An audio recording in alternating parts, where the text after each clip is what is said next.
Hey, what's up, y'all? It's Al Rehabs Houses, and today I'm back with another video, right? Today's video, I'm going to talk about 3 things you should look for in a good first investment property. So if you're looking to get started in real estate, you haven't purchased your first property, you're looking at things, and you're trying to figure out like what makes sense, what doesn't. I just want to give y'all 3 things to look for that I think will help increase the likelihood of your first investment being a success, right? And that's the key. Just having a good first one, get the momentum going, and then go from there, right? So on my first property, as some of you may know, it wasn't a success, right? It didn't go well at all.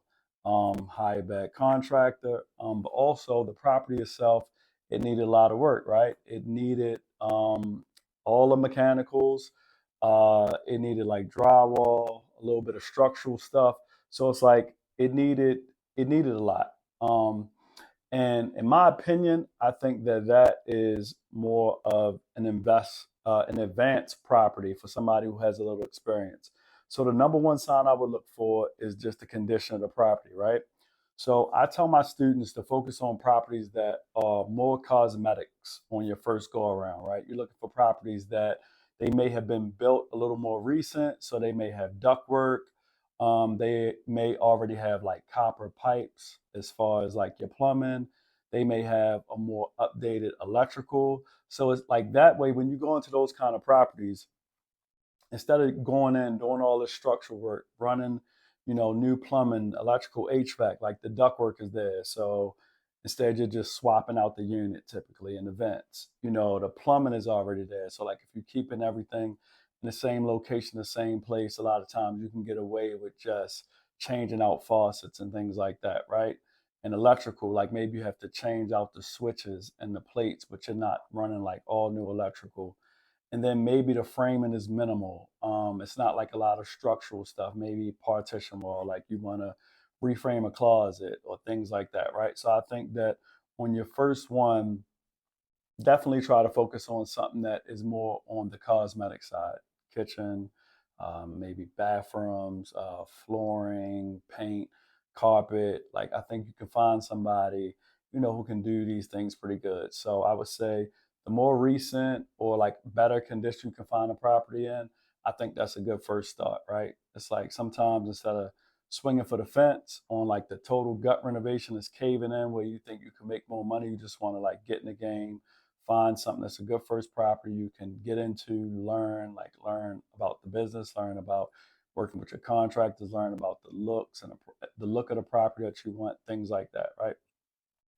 The second thing I would say is probably a little more like specific to certain markets, like this market where there's like a little more uncertainty, like tight inventory is holding the market together, but things could change as the rates continue to go up. Maybe like buyers pull back some, right? So in these markets, I suggest for your first property, you want to try to find something that you have options on. So number two would be options, right?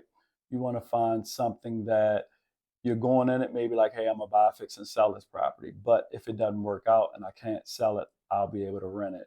Or you have enough strategy. I can rent it to students, or I can Airbnb it. Whatever your strategy is, your backup strategy. I think that you should just look to purchase a property where, especially on the first one, it has multiple exit strategies, right? And even me now, I've moved away from some of the higher end price properties, and I moved towards like a first time home buyer market. Whereas though, like if the property doesn't work as if I can't sell it for what I want to get for it, I could likely rent it. For one property I'm thinking of offhand, I could rent it to like nurses or students that are in the area, right? And then still the property could cash flow until the market kind of turns or rebounds and I'm able to sell a property for what I want to get for it, right? So I would just say, affordability, just make sure, options, just make sure that, you have something that is available to do more than one exit strategy, right? The last one is profitability. Um, Especially in markets like this, and I'm saying this from experience, right? Somebody who's been in this business for well over a decade. I too have the tendency to want to make numbers work to make a deal work at times, right? So it's like in a market like this where it's hard to come by inventory, it's easy to then want to make numbers work to make the deal work. And then when you do that, like you squeeze the profitability out of a deal.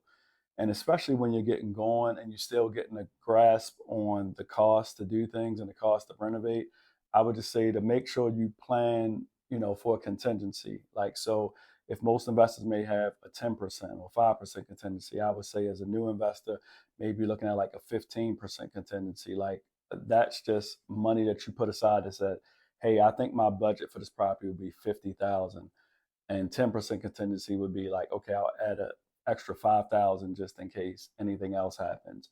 A 20% contingency is I'm going to put an extra 10,000 in this in case something happens. And then you look at that number, and if that number is still profitable and it still hits your desired result, then okay, that makes a lot more sense to move forward with. But like I said, especially in markets where inventory is tight, people have a tendency to like squeeze the renovation numbers so tight that it becomes unrealistic. And I have been on properties that I've done that are not profitable. And I've known it when I get, halfway through or three quarters through. And it sucks, man, to be doing a property that that when you sell it, you're not going to make much money. I've sat at settlements where I look at my realtor's check and I look at mine and they're even. Why sometimes I'm even making a little less than him. So you want to prevent those kind of things, and I think that these three things will help you prevent that. Find properties that you can get in and get out of in pretty decent condition. Find properties that have more than one exit strategy, and find properties where it's a little more profitable and you're not squeezing a number so tight that if one thing goes wrong, you're losing money.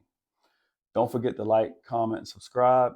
If you guys have topics you want me to discuss in a video, drop it in the comments, and I'll catch you guys on the next video. Peace.